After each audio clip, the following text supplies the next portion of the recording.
کہ والدین کی یہ بھی ذمہ داری ہے کہ ان کی جائز خواہشات کو نہ کچلیں. اگر آپ کی بیٹی کے دل میں کسی سے نکاح کی خواہش ہے تو اس کو یہ حق دیں کہ وہ آپ کے سامنے ذکر کر سکے اس کو. ابھی ایک واقعہ میرے سامنے آیا کہ ایک بچی کا جو ہے نا والدین نے نسبت طے کر دی, یہیں ایبٹ آباد کا واقعہ ہے, نسبت طے کر دی کسی ایسے شخص کے ساتھ بچی وہاں شادی نہیں کرنا چاہتی تھی. اب بچی بیچاری زبان سے بول نہیں سکتی, وہ والدین کے سامنے شرماتی ہے, نسبت طے کر دی.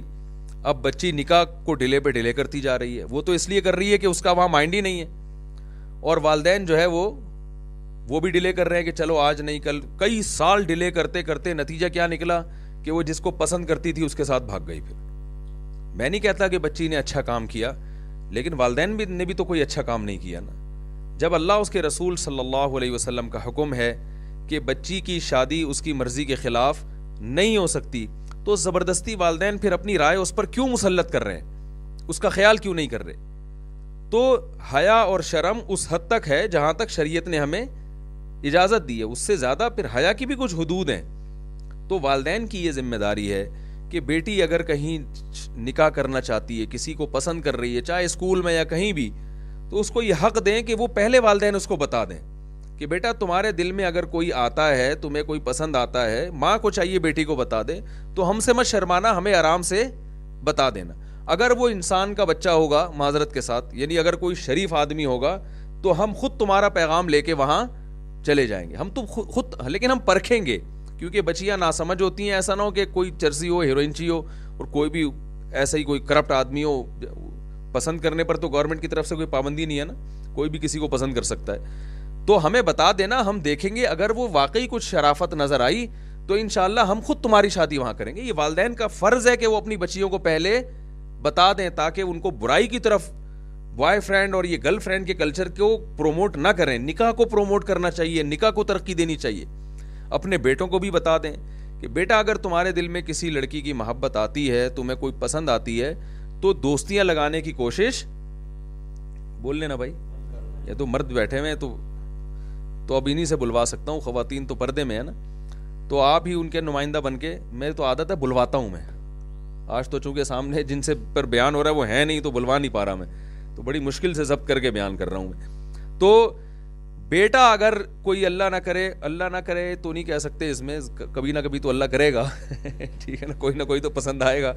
تو لڑکے کو اگر کوئی بچی لڑکی پسند آ رہی ہے, تو والدین کی ذمہ داری ہے وہ پہلے بتا دیں کہ بھائی دوستیاں مت لگانا, ناجائز کی طرف مت جانا, اپنے ٹائم کو برباد مت کرنا. اگر کوئی پسند آتی ہے تو ہمیں بتا دینا, ہم دیکھیں گے, اس کا خاندان چیک کریں گے, پرکھیں گے. اگر کوئی انسان لگے ہمیں, وہ تمیز کے لوگ لگے, ہمارے خاندان میں ایڈجسٹ ہو سکتے ہیں, تو بیٹا ہم خود نکاح کا پیغام لے کے جائیں گے. تو اپریشیٹ کرنا چاہیے. زبردستی مسلط کی ہوئی ہے ان کے اوپر, ایک تو شادی تو کرنی نہیں ہے, اور پھر جہاں ہم چاہیں گے وہیں ہوگی, کہیں تمہاری مرضی سے ہو نہیں سکتی. تو یہ سب باتیں ظلم کے زمرے میں آتی ہیں. شریعت میں ظلم کی اجازت نہیں ہے. حدیث میں آتا ہے, رسول اللہ صلی اللہ علیہ وسلم کے پاس ایک کیس آیا. ایک لڑکی تھی, یتیم تھی. یتیم کا مطلب اس کے والد نہیں تھے, تو اس کے والد نے اپنے بھائی کو وکیل بنایا تھا, یعنی چچا کو, لڑکی کے چچا کو, کہ آپ اس کی شادی کر دینا میرے مرنے کے بعد. تو حضرت عثمان ابن مظعون رضی اللہ تعالیٰ عنہ کا واقعہ ہے. تو وہ جو لڑکی تھی وہ نکاح کرنا چاہتی تھی کسی غریب صحابی سے, اور جو لڑکی کے چچا تھے نا, جو باپ کی جگہ ہوتے ہیں, ولی تھے, وہ کر رہے تھے حضرت مغیرہ ابن شعبہ سے اس کی شادی. وہ مالدار تھے بہت زیادہ. تو نبی صلی اللہ علیہ وسلم کو پتہ چلا کہ بچی جو ہے وہ حضرت مغیرہ ابن شعبہ سے نکاح نہیں کرنا چاہتی, حالانکہ وہ مالدار ہیں, اور وہ نکاح کرنا چاہتی ہے ان غریب صحابی سے. تو آپ صلی اللہ علیہ وسلم کو جب پتہ چلا, تو ان کا نکاح انہوں نے کر دیا تھا بغیر پوچھے. بیٹی کا نکاح ان کے ولی نے حضرت مغیرہ ابن شعبہ سے, آپ صلی اللہ علیہ وسلم نے اس نکاح کو کالعدم قرار دیا. حضرت مغیرہ ابن شعبہ کہتے ہیں کہ میری ہو چکی تھی, نبی نے چھین کے, یعنی ان کے الفاظ ہیں کہ وہ میری ہو چکی تھی, کیونکہ نکاح تو ہو گیا تھا نا, لیکن چونکہ اس سے پوچھے بغیر ہوا تھا, تو نبی نے کالعدم قرار دیا. اور آپ صلی اللہ علیہ وسلم نے پھر حکم دیا کہ لن ترى للمتحابین مثل النکاح, یعنی اس حدیث میں آپ نے بتا دیا کہ بچی جس سے محبت کرتی ہے اس سے نکاح زیادہ کامیاب ہے.